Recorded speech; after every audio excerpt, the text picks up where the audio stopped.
Amasamu mmanyi waliawo nga tugenda kuliriza president waffe bannange njagala basaba ku lunaku nga 13 sawa 10 ez'okumakya sawa 10 ezaddi mubeere ku polling stations kubanga bano abasajja tumanyi kye batera okukola bajja kumakya we mutuukira mmwe ne musanga nga box bakikoze ki bakizizza n'olwekyo tulina okumakinga sure olwo olunaku nga 13 tukeere tubeere ku polling stations.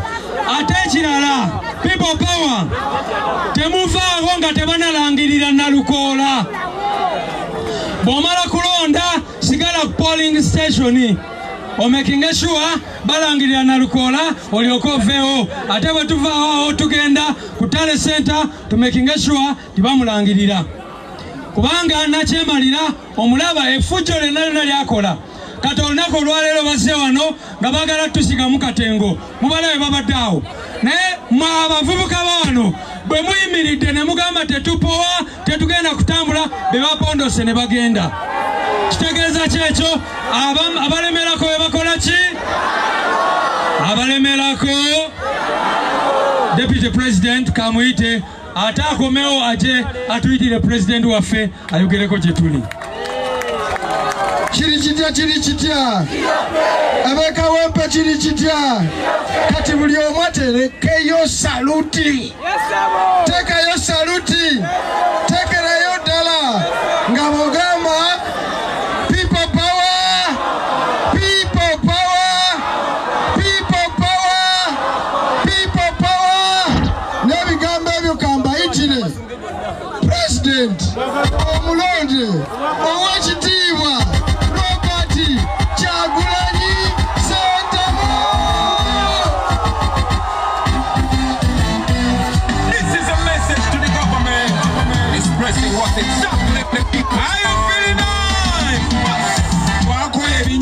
obulamu bwaffe tuli mutubalako eddembe lyaffe Uganda yetambula yedda mabega batuze n'okutwetamya eggwanga lyaffe mulimba mutunyigiriza nnyo musajja mwe wadde ng'alina mu nsiko naye omwana gwe wasanga nga tannazaalibwa kati naye yazaala Adamu kino mukingambire muzeeya bamutuukako eyo ne bakadde banne bamugambeko era ensonga ntyamu nnyo gyalemereko eggwanga lyonna lyetamidde kubanga yalinga demokrasi bagizala wakati yafuka hipokuresi bagambe yali fundamento change bagizala bagifudde no change bagamba ensongeza abalwanya zonna bazibukako nabwe bakola biri ebyabali naye ngayo constitution yaffe ejja kudawo nga tumaze okutwala embiro. I say we are fighting for freedom.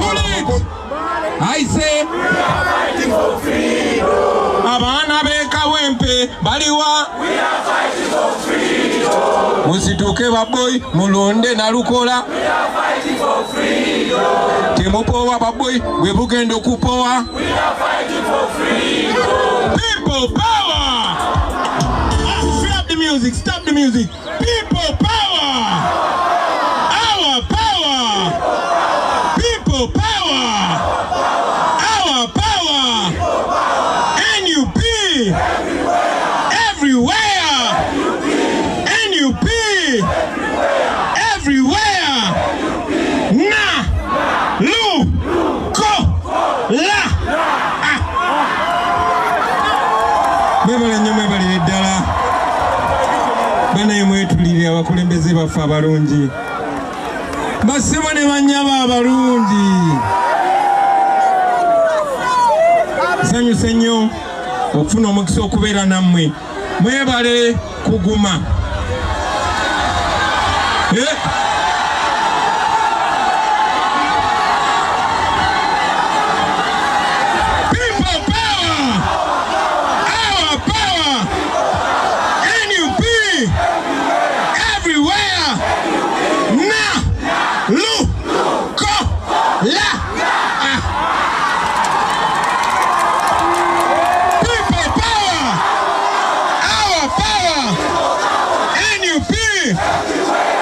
everywhere.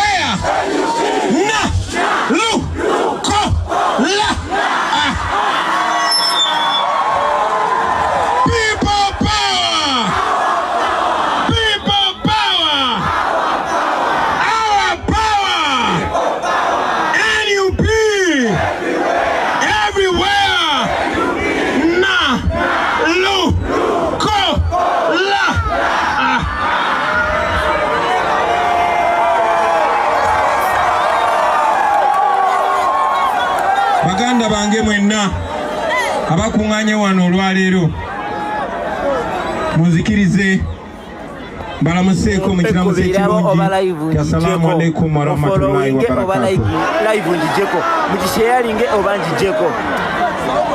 Zeno gwe mulaba olwaleero basebo ne bannyabo zayimiridde wano, nze siri musiraamu, nze ndi musajja mukatuliki awedde emirimu.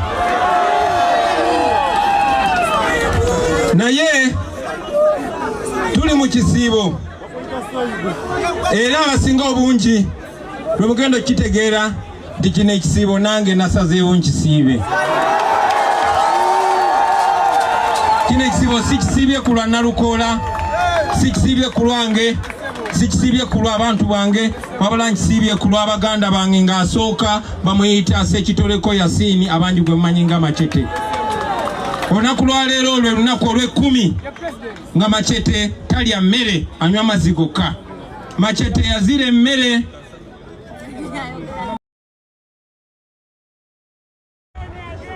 Mwami Museveni kubanga talina musango gwonna ku Machete, kubanga ekkooti y'amagye agikozesa nga tuulu ng'ekyuma ekinyigiriza abo batya Machete alemedde mukomera. Mbadde njogerako eddakiika ntono eziise ne muganda waffe Sheriff Kalanzi naye ali kitalya, ali mukomera. Tubasabira, tusaba Allah akkirize okwewaayo kwaffe asumule baganda baffe abo. Baganda bange naddala abasiraamu abali wano munzikirize ziremu mbabuuzeeko nti assalamu alaikum warahmatullahi wabarakatuh. Assalamu alaikum warahmatullahi wabarakatuh. Assalamu alaikum warahmatullahi wabarakatuh. Takbir! Takbir! Takbir! Lwaki baganda baffe abo mbalowoozaako nandibadde simiridde wano olwaleero. Siina luganda ku Machete, siina luganda ku Sheriff Kalanzi, siina luganda ku Umar Kato ne baganda baffe bonna bonna bali mukomera. Naye beewaayo si ku lwange wabula ku lwa Uganda ne ku lw'ensonga ze tulwanirira. Mwongere basabira mu mwezi guno omutukuvu Allah addamu edduwa zaffe zonna ne sala zaffe zonna. Buli omu mu ddiini yo musabire baganda baffe, naye mwongere n'okusaba kuba ekisingira ddala Allah kwe kutuwa obuwanguzi ne twewunya bano abasajja abakafiiri abatulugunya abantu. Ekyo nga nkimaze baganda bange, binandyogeddeko olwaleero byonna mubimanyi.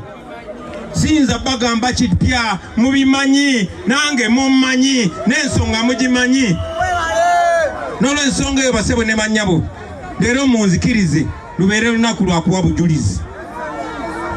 Njaga munzikirize lubeere lunaku lwa kuwa bujulizi.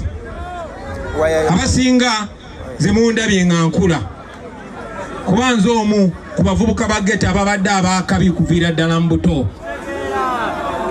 Era ebyafaayo byange mbimanyi, naye saakula nzekka, saali nzekka.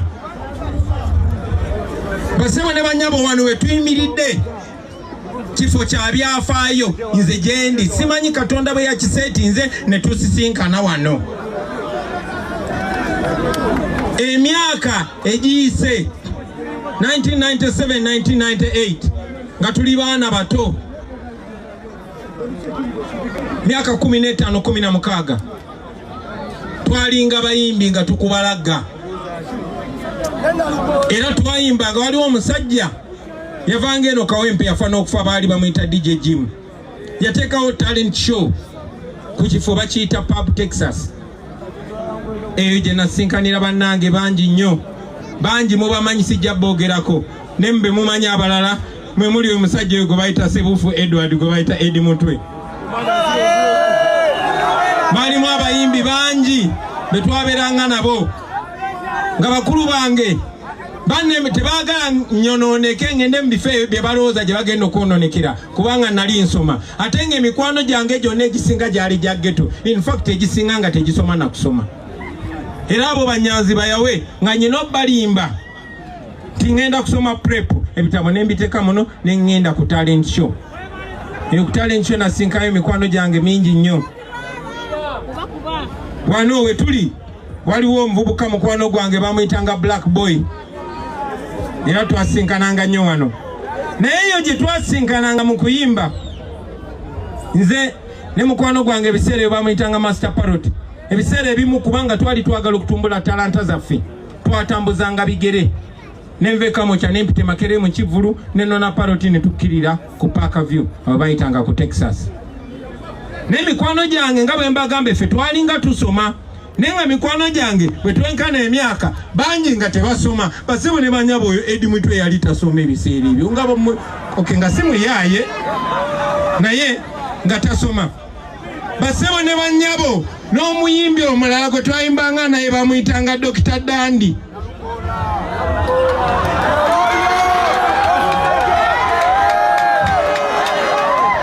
kati n'obuli wano wasinga okunyuma oyo Dr. Dandi onaku lwa leero bamuyita Kansona Lukola naye ebiseera ebyo yali tasoma nga ebiseera ebyo naye yali misomo gyalema tukanga tuli baana bato kati mu ghetto ne walaba bali bantya nze nali nsoma nali mu senior 5 era nga bezija netandika okwogera oluzungu nga badda bbali bonna ate nga nayinamu neraga ne tukula nga tukwatagana naye kyenzijukira ku Dr. Dandi nti ebiseera ebimu bwe twalinga tetulina transport kubanga bo baali bakola yali akola nga ine duuko bali akojjawe bali asengawo bali akojjawe Tata wange omuto yali akola mu dduuka lya taata omuto ye nga abeeramu ne ssente nga naye mukwano gwange omukwano twali twagujjawa nze ne balo twali tukubalaga oli owakabi nga tebayinza kugaana kutuwa chance kuyimba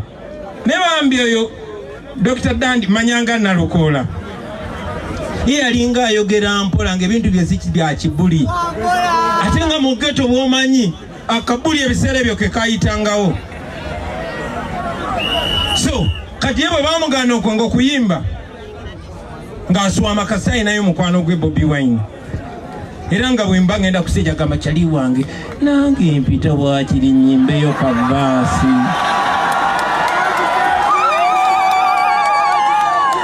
era nga bwe mulabye wano nti munnabyabufuzi eba chance y'amaanyi okwogerako eri enkuyanja y'abantu ng'eno naffe abayimbi kyabeera nga kyamuwendo okufuna chance okulaga ekitone kyo mu bantu abakuŋŋaanye kuba bangi bajjanga naye tebafunanga chance ne mugamba tofayo twayimbiranga ku instrumento ne mugamba oli ready okukuwa freestyle instrumento ngeze nga mbulya instrumento ejja ng'agamba nja kujja kati bwe natukanga ku stage nga ngamba featuring Dr. Dandi ng'ayimukanga bwayo yaddukanga mpola mpola bwati najja nina akayimba ketwayimbanga bakayitanga batya Hot Guys in Town bakayitanga Hot Guys in Town nga Hot Guys in Town ye Bobi Wine nani ne Chaliwe Parrot kati nga tukubwa muziki Hot Guys in Town Mr. Bobi Wine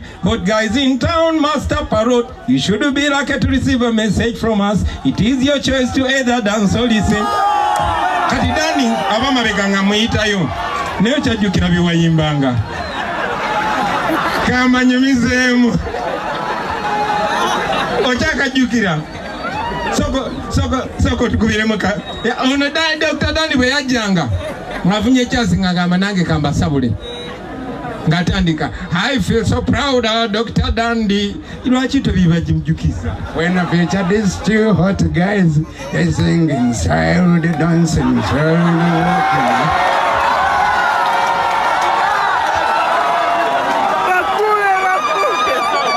omusajja we nasinga muwera ekitiibwa nga tabiwandiise naye nga olina obba kubamu akaakabi nze buli kyeyayimba nkijjukira ebimu abyerabidde yajja n'akwata microphone n'agamba yalinamu ekirimi kitonotono n'agamba I feel so proud of Dr. Dandi when I feature these two hot guys Mr. Bobi Wine and Master Parrot the dancing style the walking style the moving style yoyo Dr. Dandi naye jjukira yali takola ki nga tasoma era ebiseera ebyo nga twogera nnyo ku biseera eby'omu maaso nga neefe atwesimisa nnyo kubanze nayinanga bakulu bange lemerako kyekyanyamba n'okulemerako n'ensoma. So emyaka giyita twebulako maze senior 6 ngenze Makerere wayitayo emyaka ng'eno b'etaano tetulabaganye. Olunaku lumu nga nyimbi akayimba akakabi ke bayita akagoma ka Lubendera akayimba kanga kasooka okukwatayo. Nali awo wabeerangawo club bagiyita Chicks ekyaliwo bameka bagimanyi. Kakati mbambaayo ng'ate awo ndi wa tabu nfuluma nga ni gwe ndaba. Dr. Dandi ne mugamba sitole kikyali wange. Tokyayimba nga wambulako nagamba kati naddayo mu ssomero. Kati ndi mu senior 2.